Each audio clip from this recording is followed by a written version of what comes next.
Declaración Universal de los Derechos Humanos, en su artículo 10, cito: toda persona tiene derecho, en condiciones de plena igualdad, a ser oída públicamente y con justicia para el examen de cualquier acusación contra ella en materia penal. En nuestro país, los defensores públicos atienden a más del 80% de los casos que recibe el Poder Judicial. Estamos hablando de 291 defensores para más de 300.000 casos que se registran anualmente, esto según las últimas cifras. La pregunta ¿es correcto o exagerado decir que aquí hay una justicia para ricos y otra para pobres? Hoy en La Letra Chica, justicia finita.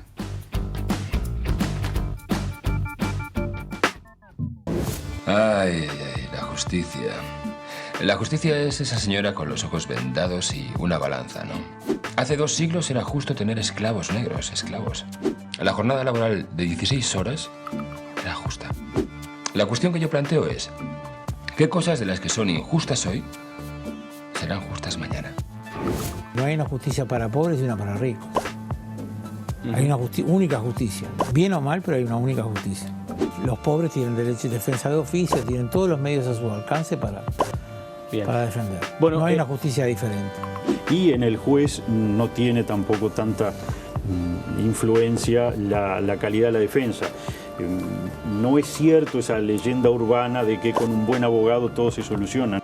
El detenido, si bien tiene el derecho a contar con un defensor, no lo tiene, y esto es por hay un cumplimiento del Estado uruguayo en dar los recursos humanos a el Poder Judicial para contratar los defensores públicos. Las zonas más marginales no saben lo que es un juzgado. Y esto fue fruto de un deliberado designio de la dictadura de concentrar todo en el centro para volverla más inaccesible, y del interés de un cierto lobby de los abogados, que era mucho más económico gestionar todo en el centro que andar pagando procuradores por todo Montevideo. ¿Dónde está la justicia? La justicia de todos, la justicia que logre que todos vivan del mismo modo. Parece que la historia se repite, compadre. El que tiene dinero será siempre el que mande. Además, los abogados privados, porque no hay que ser hipócrita, atendemos gente que puede pagar, porque la policía tampoco ve en esa persona un sujeto al que pueda manipular a golpe. Y si lo manipula a golpe, se arma un lío bárbaro.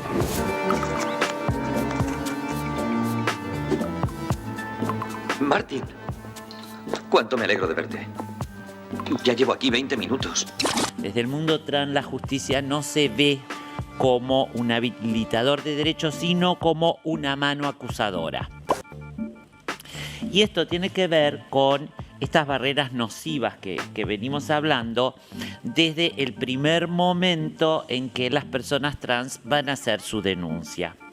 Esta garantía del acceso al abogado tiene una importancia fundamental en lo que hace, que opera como una garantía que permite garantizar a la persona detenida sea desde el principio informada de sus derechos y reduce de alguna forma el riesgo de detenciones arbitrarias ilegales, y también la confesión, la posibilidad de autoincriminación y confesión en dependencias policiales. Vamos cantando por nuestro pueblo, bailante y con fe.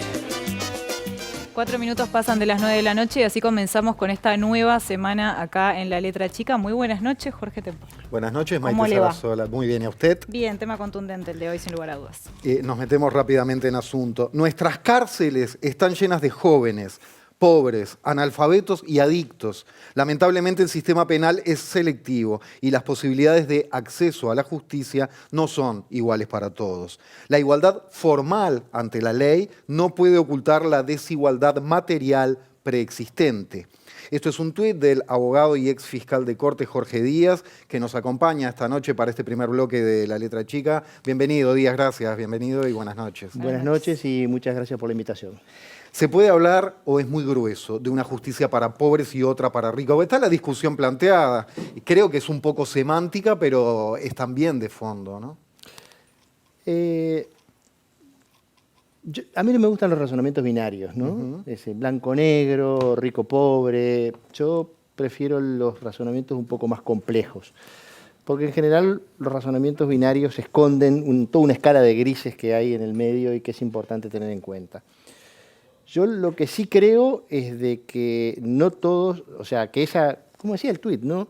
Que esa igualdad formal que reza en la Constitución, que todos los ciudadanos son iguales ante la ley y que no hay más diferencia entre ellos que sus talentos y sus virtudes, en realidad esconde o trata de disimular un conjunto de desigualdades. Y como decía Aristóteles, para hacer justicia no se trata de tratar igual a los desiguales, sino que hay que tratar igual a los iguales y en forma desigual a los desiguales. Si nosotros tratamos a todos de la misma forma, seguramente estaremos haciendo una injusticia. Y esa igualdad formal es un poco eso, tratar a todos igual. Yo creo que no hay una enorme diferencia de acceso. Y en el tape, distinguidos profesores de la facultad hablaban de ese tema. No es lo mismo una mujer víctima de violencia doméstica en el interior profundo, y estoy pensando, no sé, Las Toscas de Caraguatá, o Ramón Trigo, o Rincón de Urbana, o Tres Islas, por nombrar parajes de mis pagos, por decirlo de alguna manera.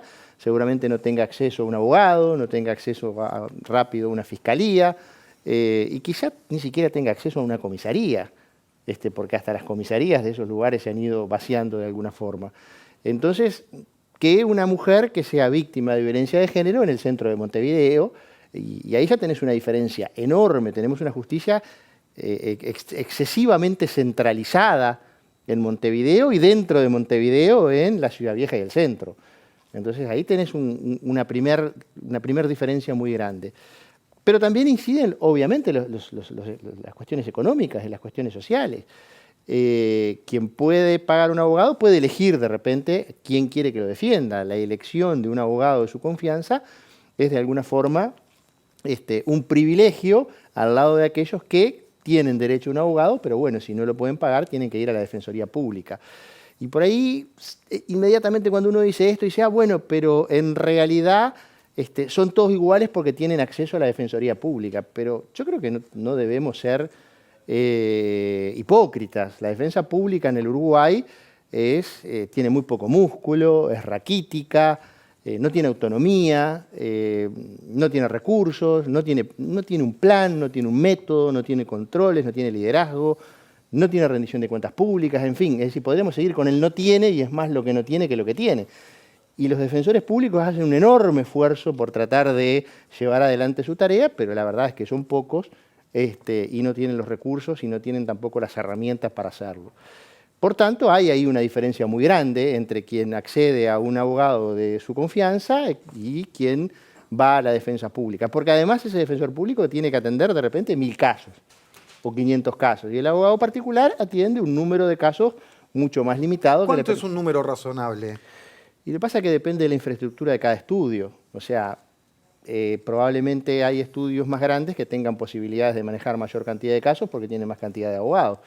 Eso varía mucho, depende de la complejidad de los casos.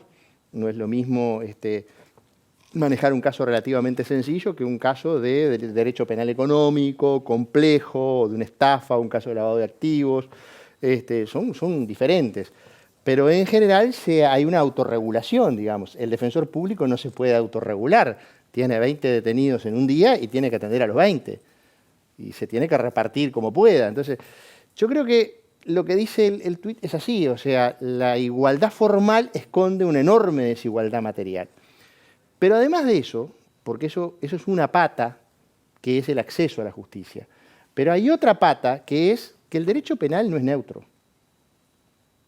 ¿En qué sentido no es neutro? Y porque no es neutro. ¿Su letra o su aplicación? No, la letra y la aplicación. Es decir, en cuanto a la aplicación, el sistema penal es selectivo.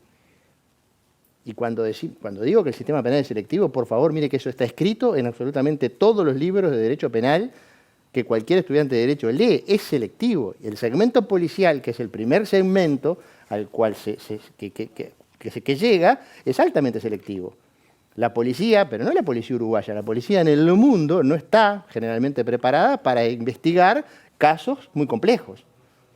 Más bien está preparada para hacer lo que nosotros conocemos la flagrancia, la inmediatez. Agarrar al individuo con las manos en la masa, robando. Para eso sí está preparada. Los delitos más complejos, que requieren más tiempo de investigación, en general, la policía uruguaya, y mire que tiene excelentes investigadores, no quiero generalizar porque sería también injusto, pero no en el número que se necesita, no hay un grado de especialización para investigar casos particularmente complejos. Pero lo mismo que decimos de la policía, podemos decir de la fiscalía. Requieren recursos para investigar peritajes contables, asesoramiento de diferente tipo. Entonces, cuando digo que el sistema penal es selectivo, digo que en general está orientado a la persecución de determinados delitos, que muchas veces no son los que causan o los que tienen mayor gravedad o impacto en la sociedad. ¿Cuáles son, por ejemplo? Y bueno, si uno piensa que la gran mayoría de quienes están presos por hurto, o sea, o por delitos contra la propiedad, o por delitos de daño, o por lesiones, nos estamos olvidando de que hay otro tipo de delitos que son de mucho mayor dañosidad social, y por ejemplo, quiero poner uno, el lavado de activos. Hace por lo menos 2 años o 3 donde no hay una condena en el Uruguay por lavado de activos. ¿Y por qué es eso? Y bueno, porque el principio del sistema penal es selectivo, y como es selectivo, este tipo de delitos es mucho más difícil de investigar.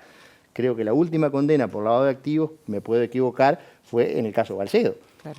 No hubo después de ese caso otras condenas. Entonces, el principio no es neutro en el funcionamiento por la selectividad del sistema y no es neutro en la normativa.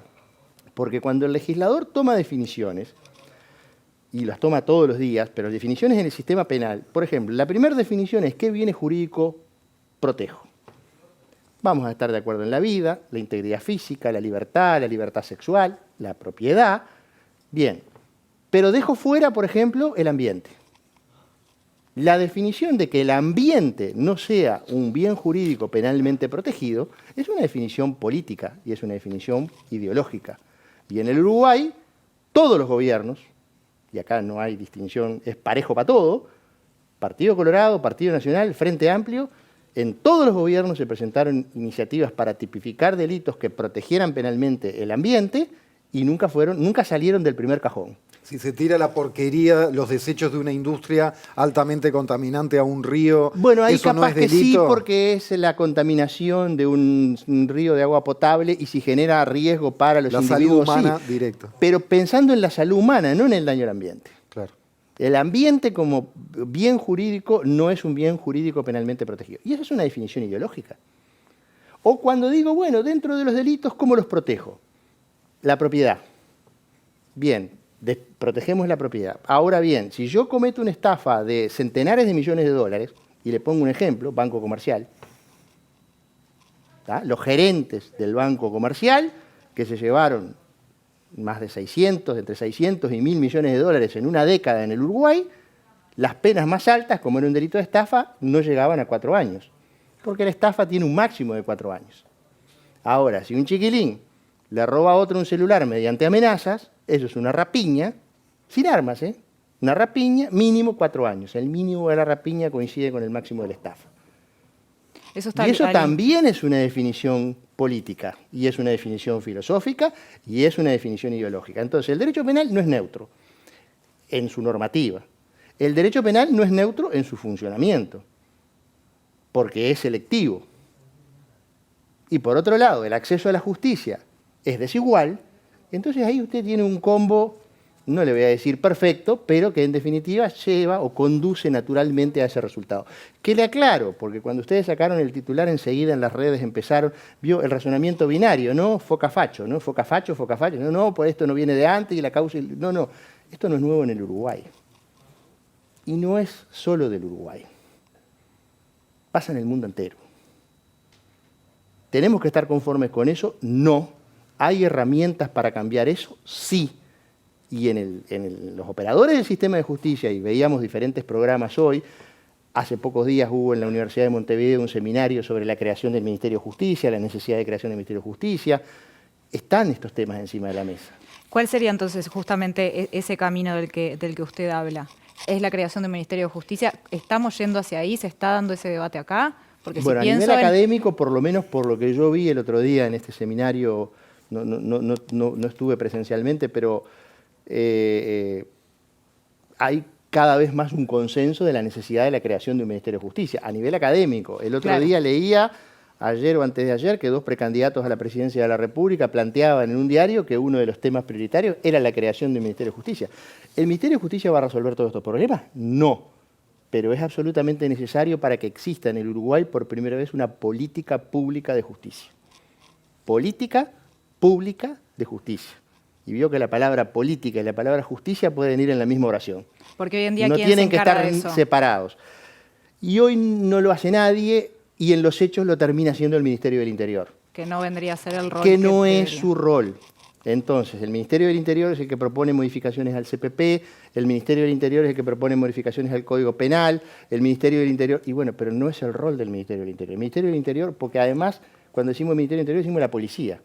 Entonces, la agenda de estos temas lo termina marcando la policía. Y eso no es, en última instancia, saludable desde el punto de vista de la calidad democrática, sino que, en definitiva, un Ministerio de Justicia podría marcar la política pública de justicia. Pero no me quedo ahí. El que la Defensoría Pública salga del Poder Judicial, que la Defensoría Pública sea un organismo autárquico, con autonomía y con recursos, con músculo y con cerebro para desarrollar su tarea, es absolutamente imprescindible. Mientras tenga este diseño institucional, yo creo que vamos a seguir en la misma situación. Que la Fiscalía necesita mayor autonomía de la que tiene, también. Estos son los temas que está discutiendo hoy los operadores del sistema de justicia penal en el Uruguay. En los seminarios, en las redes sociales, en los diplomados, en las maestrías. Esos son los temas que están. Claro, ¿Eso son temas que el sistema político... No, Claro. no, el sistema político hoy está mirando para otro lado, sigue mirando la agenda policial. Si yo pienso también en lo que refiere a, por ejemplo, lo que decía del Parlamento, no las leyes que salen desde ahí, no sé, el endurecimiento de penas para el microtráfico. O sea, todo eso proviene del segmento policial. Claro. Esa es Va la en contra agenda de lo que usted... del allanamiento nocturno de ahora. Eso es parte de la agenda policial que se instala en el debate político. La agenda del sistema de justicia no ha logrado instalarse en el debate político. Y ahora haremos un capitulito aparte para la idea de allanamiento nocturno. Pero uno así como ciudadano... Que no, hablemos de la agenda judicial, por favor. Fuera de esto, de la realidad judicial y de su conocimiento. ¿Cuánta plata más haría falta? Es decir, habría que multiplicar por cuánto, a ojo de buen cubero, el presupuesto judicial para que tuviéramos una justicia ágil y efectiva y con llegada a todas y todos. Lo primero que deberíamos hacer es un estudio serio de cuántos recursos tenemos hoy y cómo los utilizamos. Pero da la sensación como ciudadano, solamente viendo las noticias, que estamos lejísimos. Yo no sé si estamos lejísimos, que se necesitan más recursos sin duda. Sí. Que se necesitan más recursos sin duda. También hay que ver cómo se distribuyen esos recursos. ¿Dónde se precisan más? Y bueno, yo creo que abogados. Tenemos que estar pensando en una defensa pública fuerte. Sí. Es un reclamo muy potente en clave de derechos humanos. Pero quizá en otros lugares estemos gastando recursos que no sean tan necesarios. No me pregunta dónde, porque públicamente veo que queda políticamente incorrecto decirlo. Mire, pero la realidad es que yo mismo me la censuré porque dije no lo voy a poner en esa posición de decir él dónde no pondría la plata. No. Está bien que con que diga dónde pondría el dinero nos alcanza. Yo creo que hoy hay dos cuestiones que son fundamentales, que son la defensa pública y creo que la Fiscalía necesita un refuerzo importante de rubros. Y un mayor grado de autonomía que el que tiene hoy, y sin duda en la descentralización territorial del Poder Judicial creo que también habría que destinar, pero me parece que bueno, para eso debe haber un Ministerio de Justicia para que también planifique eso, y creo que puede tener una visión global de todo el sistema. Uno de los grandes problemas que tuvimos en la implementación del CPP es que éramos 4 instituciones empujando, y había que ponerse de acuerdo y todo ese mecanismo de negociación en el medio llevaba mucho tiempo y se generaba mucho desgaste y había mucha energía que se perdía ahí. En otros países, por ejemplo en Chile, el Ministerio de Justicia fue que se encargó de implementar la política pública e ir determinando cómo avanzar. Yo creo que ¿Buena experiencia le parece esa? Bueno, en Chile existe el Ministerio de Justicia. A ver, en América Latina existe el Ministerio de Justicia en Argentina, en Chile, en Brasil, en Paraguay, en Colombia, y sin duda alguna que ayuda. Pero acá seguimos todavía con el fantasma de la dictadura que creó y utilizó un Ministerio de Justicia para violar la autonomía del Poder Judicial. No es eso, obviamente, lo que estamos proponiendo quienes impulsamos esto, sino que lo que proponemos es, bueno, reforzar la autonomía del Poder Judicial en lo jurisdiccional, que es la función natural del Poder Judicial. ¿Y cómo sería para efectivamente instalar este debate en el sistema político? Bueno, a mí me parece que esta masa crítica que se está generando, el otro día, vuelvo a repetir, la Universidad de Montevideo organizó un debate donde, para mi asombro, existía unanimidad entre los distintos opositores. Eso de la academia. Y bueno, yo creo que hay que juntarse y hay que empezar a caminar juntos.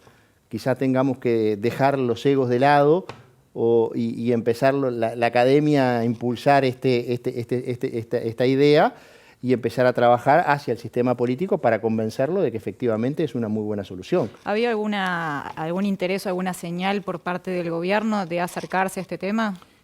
A mí me consta que hay agentes del gobierno de más alto nivel que están de acuerdo con esta idea. Me consta que hay dirigentes de la oposición que no integran el gobierno que también están de acuerdo con esta idea. Y me consta porque lo leí hace 2 días, que los dos de los posibles precandidatos a la presidencia de la República del Frente Amplio, en la diaria, fue tapa ayer o antes de ayer, impulsaban el tema del Ministerio de Justicia. Y era un tema que hace 5 años no estaba arriba de la mesa. O sea, acá hay que aprender a que los temas hay que insistir. Cuando se hizo la reforma procesal penal en el Uruguay, en el año 2005-2006, todavía en ese momento éramos minoría los que empujábamos la reforma procesal. Y bueno, hay que militar en el buen sentido de la palabra por que estas causas puedan llegar a buen puerto. Doctor Jorge Díaz, muchas gracias. No, un placer. Yo creo que esta es una oportunidad de hablar de los temas de la agenda judicial. Y vuelvo a insistir, de la agenda del sistema de administración de justicia. Yo creo que ya la agenda policial ya tuvo su oportunidad. Gracias nuevamente. Muchas gracias. A la vuelta de una breve pausa, charlamos con responsables del consultorio jurídico de la Facultad de Derecho de la Universidad de la República, siguiendo con este tema de la justicia. Ya venimos.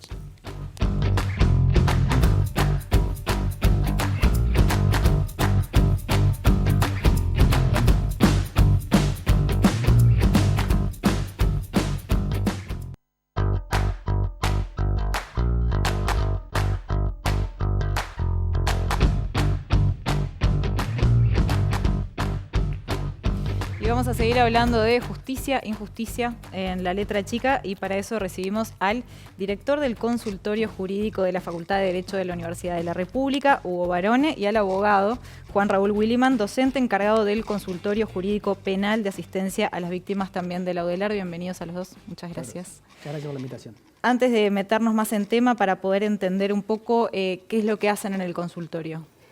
Bueno, fundamentalmente el consultorio jurídico lo que busca es conciliar lo que es el proceso de formación de los futuros abogados, sus compromisos sociales, compromisos éticos, con una herramienta de acceso a la justicia a la población en condiciones más vulnerables, ¿no? Teniendo en cuenta que el fenómeno económico, ¿no? La variable económica es uno de los elementos que limitan más el acceso a la justicia, efectivamente el patrocinio jurídico gratuito resuelve una importante brecha que tiene el acceso una parte importante de nuestra población. De esa forma se buscan aunar 2 elementos muy trascendentes para la Universidad de la República, como son efectivamente el vehiculizar la formación de los futuros abogados y a su vez servir como puerta de acceso a la justicia para la población más vulnerable, ¿no?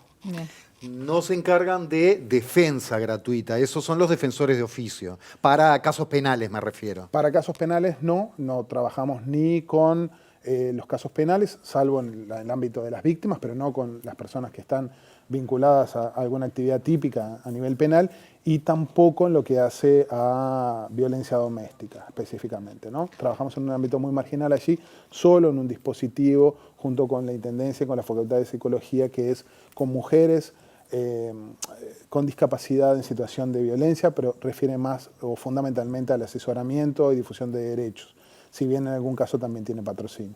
El presidente de la Suprema Corte de Justicia, John Pérez, ha dicho que en nuestro país la justicia es igual para todos. ¿Están de acuerdo? Bueno, es una pregunta compleja y más filosófica, pero si uno lo lleva a la práctica y si tiene contacto con el trabajo que hace el consultorio, se puede dar cuenta que en la práctica, en el día a día, en realidad la justicia no es exactamente igual. En realidad no es la justicia, es cómo funciona el sistema de administración de justicia, y no es lo mismo determinadas situaciones de especial vulnerabilidad, que incluso la ley llega a tener en cuenta, como sucede ahora con las víctimas especialmente vulnerables, por diferenciarlas de otro tipo de víctimas que están en otras condiciones, lo que indica que en realidad ya la propia norma atiende a que existen situaciones desiguales que tiene que atender para que justamente lo que decía el doctor Barone, el acceso a la justicia sea paritario. Y no es tan simple, de hecho en el caso del consultorio que me toca llevar, que es la asistencia a las víctimas del delito, obviamente tiene una población objetiva que son víctimas de delito, pero no cualquier víctima de delito, sino aquellas que carecen de recursos para poder contratar un abogado particular. Y eso per se ya es una vulnerabilidad que puede incluso confluir con otras, porque puede tratarse de una niña, un adolescente, una víctima de un delito sexual. No solo es el elemento de que carece de recursos económicos para poder contratar a un abogado particular que la patrocine. Puede haber otras vulnerabilidades que hagan también complejo el acceso. Y digo esto porque en realidad la propia ley, el propio legislador da cuenta de esta desigualdad y trata con determinadas normas de paliar esta situación.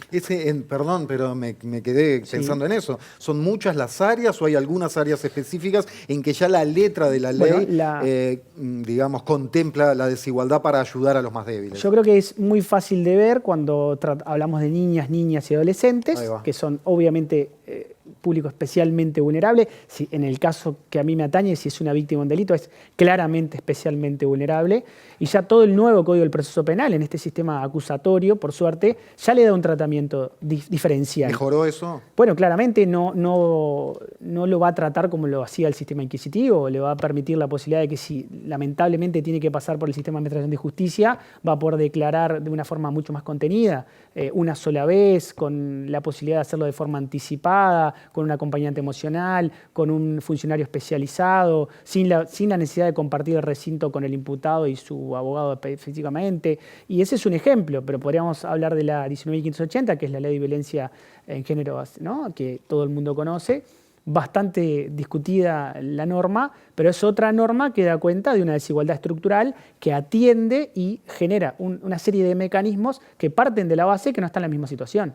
Si no, efectivamente no tendría esos mecanismos, por ejemplo, de protección o de tratamiento procesal, ya sea a la hora de, repito, una prueba anticipada o la solicitud de medidas cautelares. Entonces, creo que la propia ley da cuenta de situaciones disímiles, no solo por lo económico.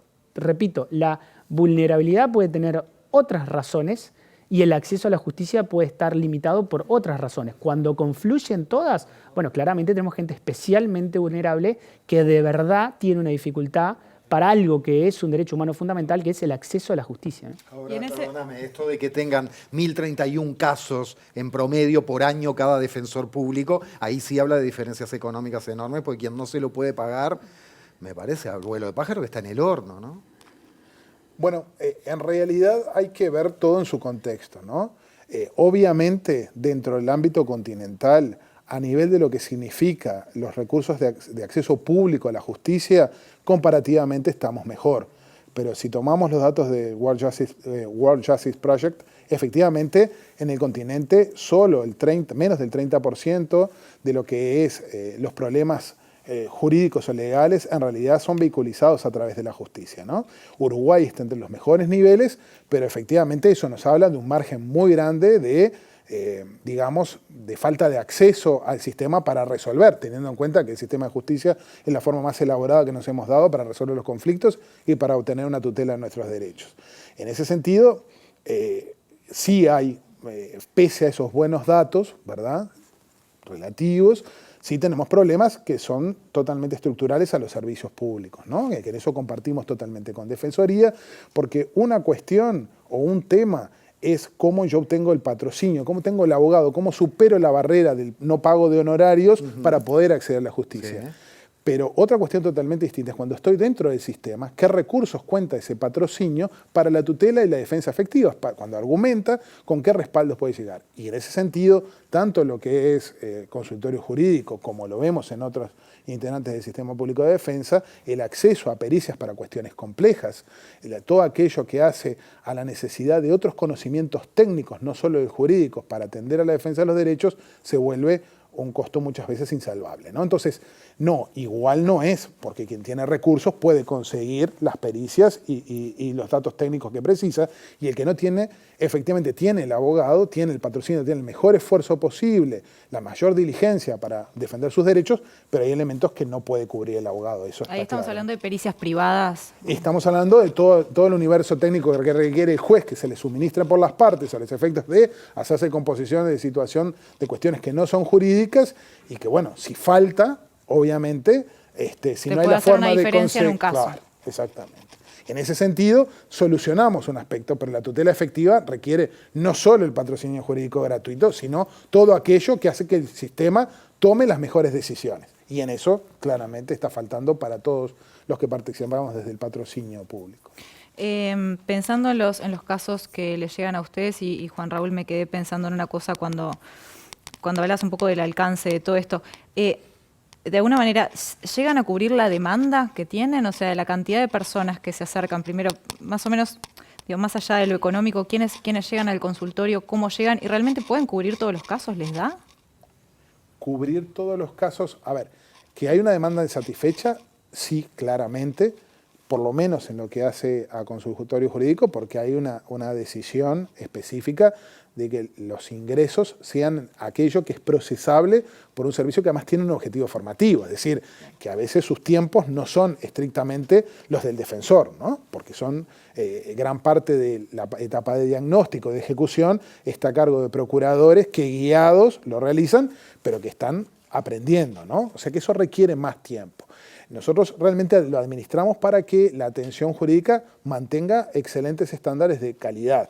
Eso significa penalizar mucho el ingreso y efectivamente determinó que se tuviera que limitar ese acceso para poder mantener o conciliar esos dos elementos, ¿no? Claramente, todos los años, cada vez que se abre la agenda, mucha gente queda fuera, ¿no? Eso es una constante. Y el consultorio penal no varía en ese punto. Efectivamente, la demanda supera las posibilidades reales de trabajo, ¿no? Para mantener un servicio de calidad en un sistema como el sistema procesal penal actual, acusatorio, que implica como principio la oralidad y la preparación de los casos, la exigencia que requiere ese trabajo implica que no se puede tomar toda la cantidad de casos que podrían llegar a necesitar, simplemente porque el trabajo hay que hacerlo, como decía Aragonía, adecuadamente, y eso requiere tiempo. Y eventualmente estamos hablando de Montevideo, todo muy centralizado. En el interior no hay directamente un consultorio jurídico, por ejemplo, que atienda a las víctimas, es solo en Montevideo. Y los topes de defensoría, tengan en cuenta que son mucho más bajos que los del consultorio. Es decir, el consultorio maneja topes que, en definitiva, permiten que acceda más población con bajos recursos y vulnerable. Pero si yo traslado esto al interior, no voy a tener un consultorio jurídico penal, por ejemplo, y no voy a tener una defensoría con topes, en realidad voy a tener una defensoría con topes más bajos y sin especialización. Entonces, por ejemplo, podemos ver una clara diferencia entre una víctima de un delito con bajos recursos en Montevideo y una víctima de un delito con bajos recursos en el interior. En Montevideo va a tener asistencia, seguramente del consultorio, si es que entra dentro de los números que el consultorio puede asistir, y en el interior seguramente quede sin asistencia. ¿Y qué es lo que pasa con... Perdón, cortito. Por favor. ¿Qué es lo que pasa con las personas que no acceden, por ejemplo, al consultorio? ¿Qué pasa con esos casos? ¿A dónde van?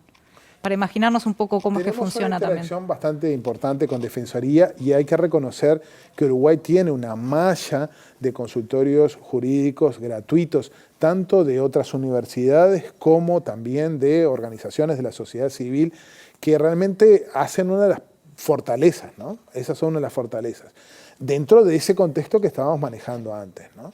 Pero sí puede ocurrir. Generalmente no se da que una persona quede totalmente fuera del sistema por no acceder a algún tipo de patrocinio. pues se tendrían que dar condiciones en las cuales Defensoría por sus ingresos no lo pudiera atender y que efectivamente ninguno de los otros actores que tiene el patrocinio jurídico gratuito tampoco lo pudiera atender. Pero obviamente no es descartable que eso pueda ocurrir en algún caso. Serían casos muy aislados, digamos. No sé si aislados. Por lo pronto, la cobertura que se tiene es de las mejores que tenemos a nivel continental, ¿no? E insisto sobre esto, los números a nivel continental son malísimos. Entonces, sí, no es una vara muy alta. Claro, no. Eso para justipreciar tengo que decir, de los mejores dentro de lo malo que está la situación a nivel continental. Siempre pensamos, abogados, delito. Ahora, ¿qué esto va a lo laboral, a lo familiar? ¿Cuáles son la mayoría de casos que atienden? ¿Cuáles son las áreas en las que más se desarrolla el trabajo del consultorio de la UDELAR?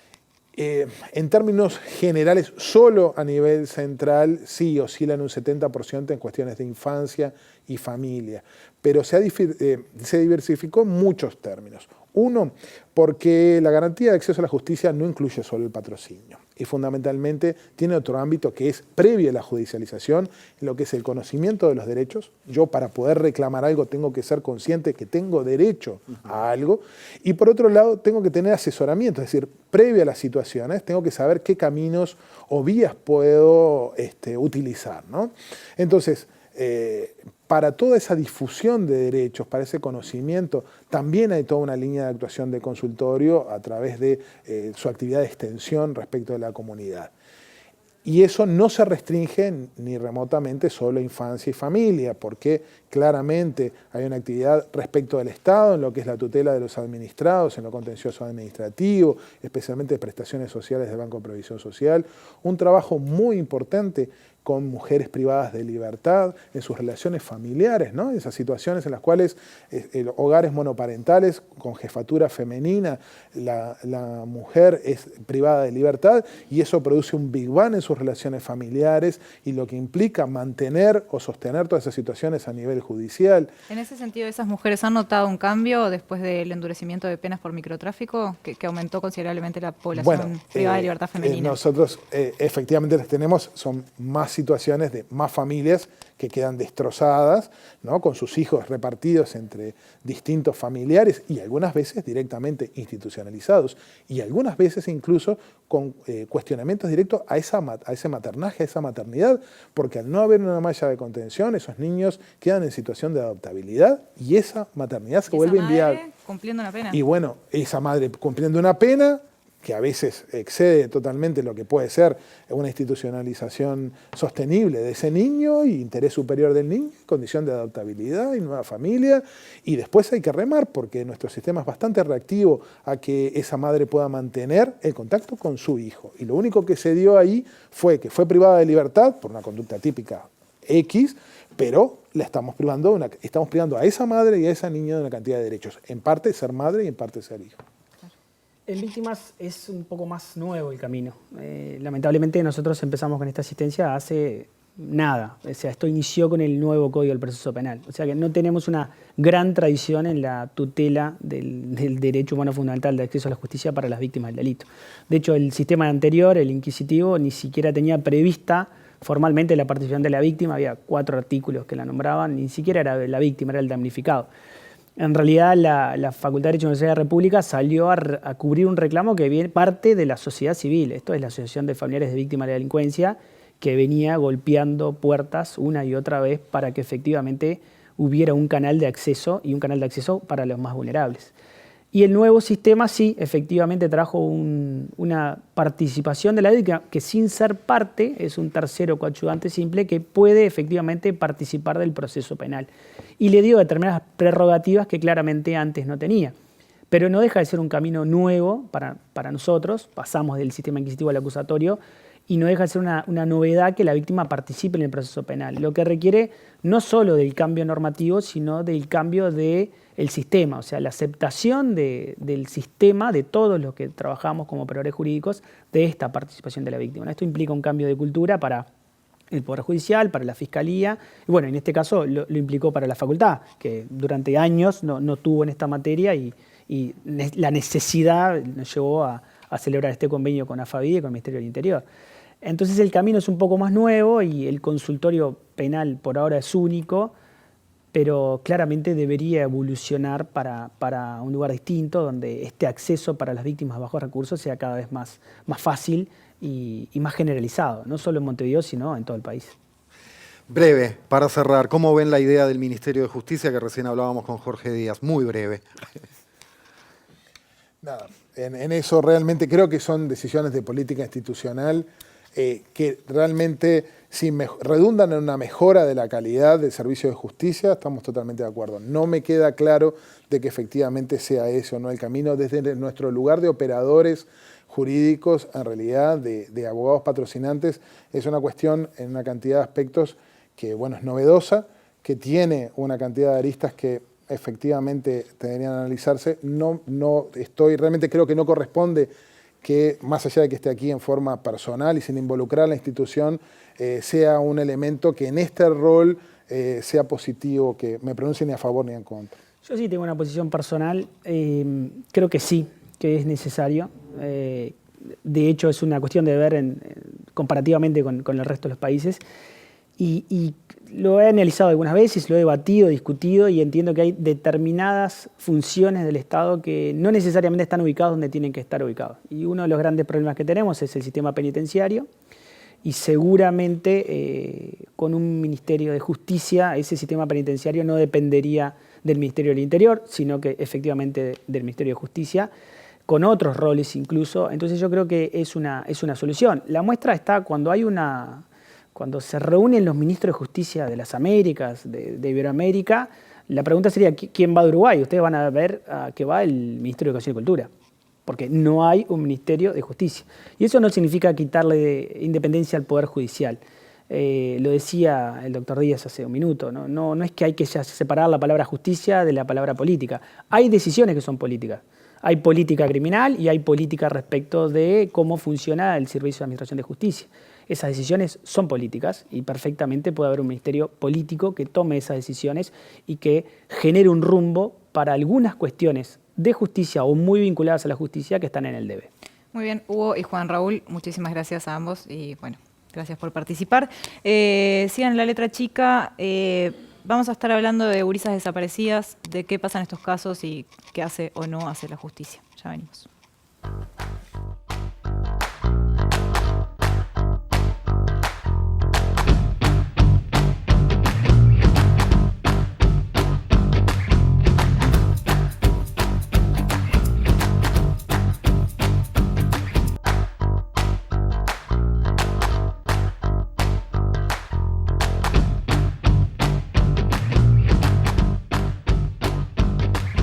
Desde hace 2 años la organización ¿Dónde están nuestras gurisas? Se dedica a registrar y difundir los casos de desapariciones de niñas, adolescentes y mujeres en nuestro país. El viernes pasado, frente a la justicia, ampliaron la denuncia colectiva para exigir la búsqueda de 7 mujeres que todavía están desaparecidas.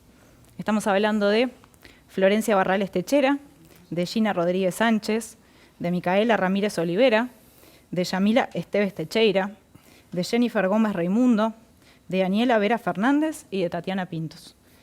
Para hablar sobre esto recibimos a Elizabeth Techera, mamá de Florencia Barrales, gracias. Gracias a ustedes. Y a María Delia Cunio, integrante del colectivo, gracias.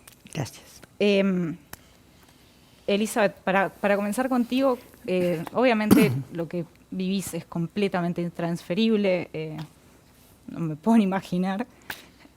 ¿Cómo ha sido este proceso tan difícil, especialmente cuando justamente lo que se reclama es que se investigue y que haya justicia? Bueno, como bien expresaste, intransferible.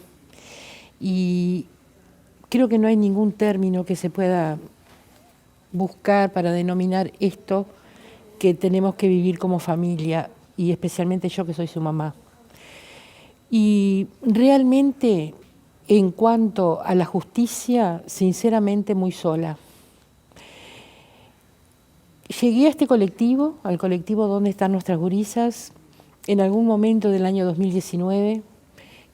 Creo que me contactaron, digo creo porque el tiempo pasa y a veces la memoria va fallando en algunos aspectos.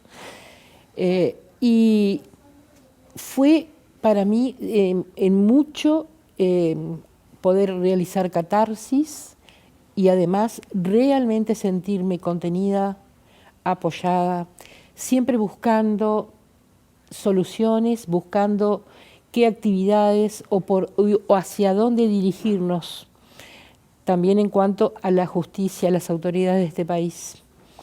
Y en eso, bueno, como expresé muy sola, ahora estamos, digamos que visibilizando, porque se está visibilizando más los casos de desapariciones. En este caso de nuestras hijas, como tú expresaste, niñas, jóvenes, adolescentes, mujeres, pero también hay hombres desaparecidos en este país. Y muchísimos, más de los que nos podemos imaginar. Y esto es permanente y a diario que está ocurriendo. En el caso de nuestras hijas, bueno, como dije, visibilizarse, tratar de que llegue a todos los medios posibles, a la ciudadanía, porque es solidaria, hay mucha gente solidaria, y además a través de los medios, las autoridades, estoy segura de que se están informando permanentemente. Es otra manera de llegar. Y entonces, ahora, con esto que presentamos hace unos días en delitos sexuales, primero en septiembre del año pasado en la Fiscalía General de la Nación, y esta dio paso a delitos sexuales. Bueno, fuimos recibidas. ¿Cómo fue esa reunión? Fue una reunión, yo diría, para mí, desde todo este tiempo que hace que estoy con mi hija desaparecida, que hace 3 años, para mí es un punto de esperanza, podría decirlo de esta manera, denominarlo así.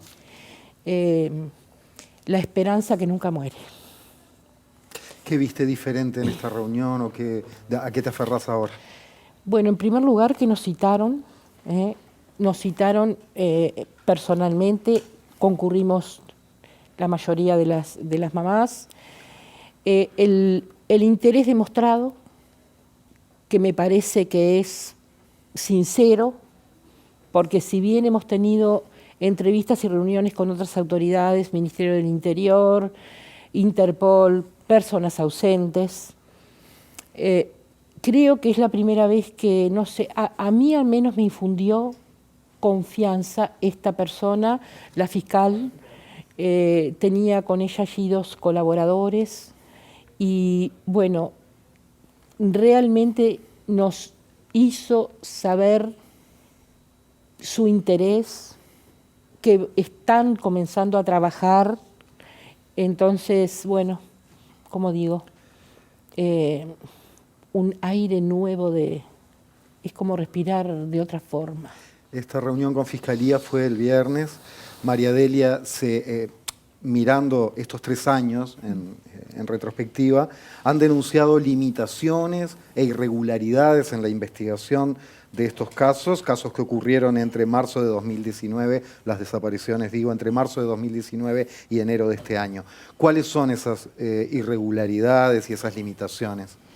Bueno, estos casos son específicos y los presentamos en forma conjunta porque tienen algunos puntos en común en cuanto a la trayectoria de estas mujeres desaparecidas y sus situaciones previas. Pero no son los únicos casos que el colectivo ha acompañado. Desde el 2017, a partir de la desaparición en el 16, fines del 16, de Milagro Cuello Baladán, en Pando, que fue cuando se constituye el colectivo como tal, hemos acompañado otras mamás y otras familias. Nuestra experiencia en todo este trayecto ha sido la no mirada, el no entendimiento de lo que estamos hablando. Las denuncias, hay que entender que cuando la familia denuncia, que cuando las mamás sobre todo, porque son las mamás las que se empiezan a mover, también las hermanas, a veces alguna amiga, la primera denuncia se hace al lugar que se entiende más cercano y a donde se recurre, ¿no? Se denuncia a la comisaría, algunas de ahí después denuncian en Interpol, en personas ausentes. Ninguna de esas denuncias vamos a hablar desde el 2017 y de las denuncias que hemos nosotras podido seguir, ha tenido curso. Se han denunciado. ¿Qué quiere decir? ¿Que queda en un cajón? Exactamente, exactamente. ¿Y qué justificación dan para eso? Bueno, en realidad nosotras no tenemos una explicación. No ustedes, digo, ¿qué le responden? Cuando uno va con una denuncia y dice, mi hija desapareció, claro, y guardan eso en un cajón. No hay una respuesta que explique el hecho.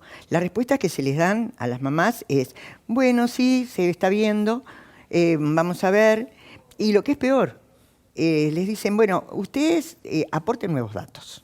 O sea, que la familia investigue. La familia tiene que ir a investigar. Y digo, Elizabeth y todas las madres han tenido un periplo, ¿tá? Durante todo este tiempo, estamos hablando de 2, 3, 4 años algunas, unas son más recientes, pero todas tienen en común eso. Han ido a buscarlas, han ido tratando de recabar datos, han ido a hablar con personas, se han metido en lugares bastante peligrosos para buscarlas, para recabar esas pruebas, ¿tá? Que se les están pidiendo a ellas, a la familia. Cuando quien debe investigar, quien tiene la responsabilidad de la investigación es la institución y es el propio Estado. Esta es una situación que, si hablamos de acceso a la justicia, empieza por el primer lesionamiento a ese derecho de acceso a la justicia, ¿no? Cuando se denuncia la desaparición de una joven, de una mujer, no se activa, en principio, ningún protocolo. Nosotras hemos dicho, bueno, hay cuestiones que no requieren demasiada tecnología, que se podrían hacer en forma inmediata. Cámaras, seguimiento con tarjeta STM, seguimiento de tarjetas de cobro. Esos datos incluso se han aportado en algún caso y no ha dado ningún resultado. Cuando nosotros ingresamos esta denuncia, que es parte de los casos, no son todos, estamos hablando de algunos de los casos que estamos nosotras acompañando. Cuando presentamos esta denuncia colectiva en septiembre del año pasado, pasaron 7 meses hasta que este mes conseguimos una reunión con un nuevo equipo fiscal que está a cargo de la investigación, que es la reunión a la que se refería Elizabeth. En ese momento, la Fiscalía nos dice que para ellos, para el equipo fiscal, esto empieza en septiembre del año pasado. Entonces, cuando se le pregunta, ¿pero y las denuncias anteriores? No están, no existen.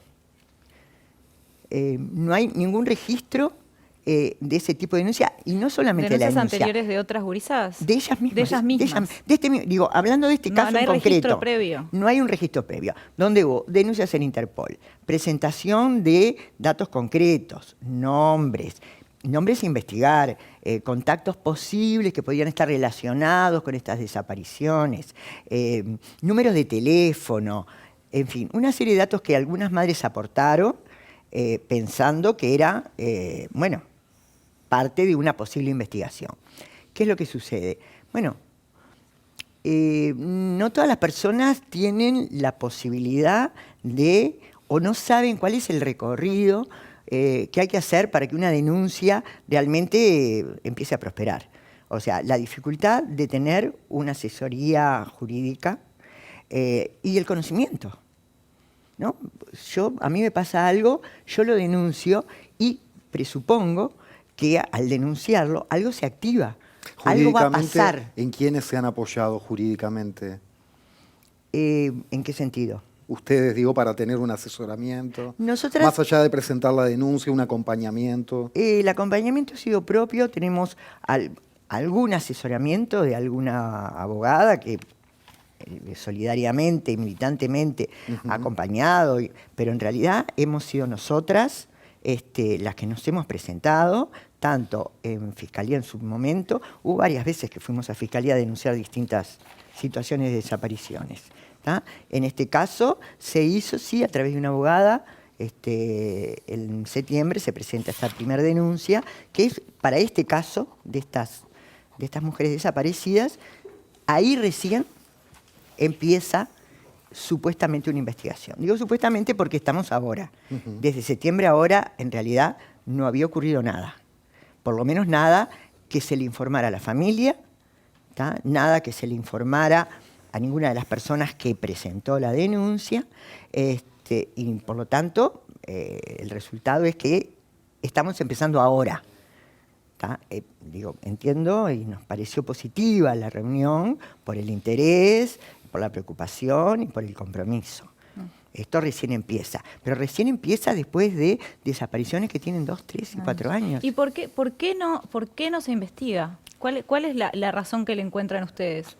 Yo le puedo encontrar un par, pero ustedes, ¿por qué no se investigan estos casos? Bueno, en estos casos particulares y en muchos de los otros casos, hay una mirada que presupone que es una persona no mayor. Incluso hemos tenido casos de menores de lo que la respuesta ha sido la misma. Desaparece o no habitualmente de sus lugares habituales, puede ser por su propia voluntad, a no ser que se presente una prueba de que se ha cometido un delito. Entonces, como esa prueba se le pide a la familia, o la familia no sabe que la tiene que presentar, simplemente presenta la desaparición. Y la desaparición no es solamente que esta persona, estas mujeres, dejan de tener contacto con su familia. También deja de tener contacto con otras redes, sobre todo las redes sociales. Muchas de esas tienen redes sociales, Facebook, Instagram, hay comunicación. Eso desaparece también. O sea, una puede pensar que si una persona que habitualmente, en el caso de las familias, tiene contacto periódico con la familia, muchas de ellas con hijos, tienen contacto periódico con sus hijos, están habitualmente en las redes, comunicándose con otras personas, y de un momento a otro eso cesa. Se puede pensar, y es el pensamiento más lógico, de que no fue por su propia voluntad. Sí, lógico. De que hay algo que sucedió, que no sabemos qué puede ser, pero que si no se investiga no podemos dar cuenta de si realmente hay un delito que se está cometiendo en ese momento o si esa persona, en fin, tuvo un accidente, le pasó algo y por lo tanto no se puede comunicar. No es lo que se supone que pasó en estos casos. Esa es una de las razones. La otra razón es que en general estos casos están relacionados a consumo problemático. Y esa es una razón de estigma para la búsqueda. En lugar de pensar que una persona, una mujer sobre todo, que está en esa situación, la vuelve doble o triplemente vulnerable para ser víctima de cualquier delito. Muchas de ellas terminan en redes y muchas de ellas terminan en situaciones de explotación sexual, que conviven con el consumo problemático. O sea, esa vulnerabilidad no solo no se toma en cuenta, se usa como pretexto para la no investigación. Tenemos que cerrar el programa. Por supuesto que desde ya y de todo corazón, de parte de todo el equipo, les deseamos lo mejor. Les deseamos que esa reunión del viernes pasado sea verdaderamente el comienzo de una solución. Y les pedimos un contacto por si alguien que esté mirando en este momento se quiera comunicar con ustedes, ya sea por una pista o para dar una mano o por lo que fuere. ¿Tienen redes? ¿Tienen un correo? Donde están nuestras gurisas nos encuentran tanto en Facebook como en Instagram. Y bueno, aprovecho... ¿Y Twitter? ¿Y Twitter? Y en Twitter. Aprovecho para convocar este jueves, se va a hacer una intervención, una concentración en la zona vinculada a estos casos de la denuncia. Es a las 4:30 en Luis Valleverres y Camino Paso de la Arena, Camino de las Tropas. Camino de las Tropas. Es la zona oeste de Montevideo y además, ¿por qué ahí? Porque es la zona de confluencia de todas estas chicas que están juntas en esta denuncia. Sí, exactamente. Todas en esa zona. Bueno. Y agradecemos la oportunidad para que también la ciudadanía se entere, que nos puedan acompañar y muchísimas gracias a ustedes por recibirnos. Por favor. Y como usted bien dijo, ojalá que esto de una vez por todas comience en una búsqueda verdadera, que tengamos respuestas, las adecuadas, las que se merecen nuestras hijas, porque sus derechos han sido vulnerados.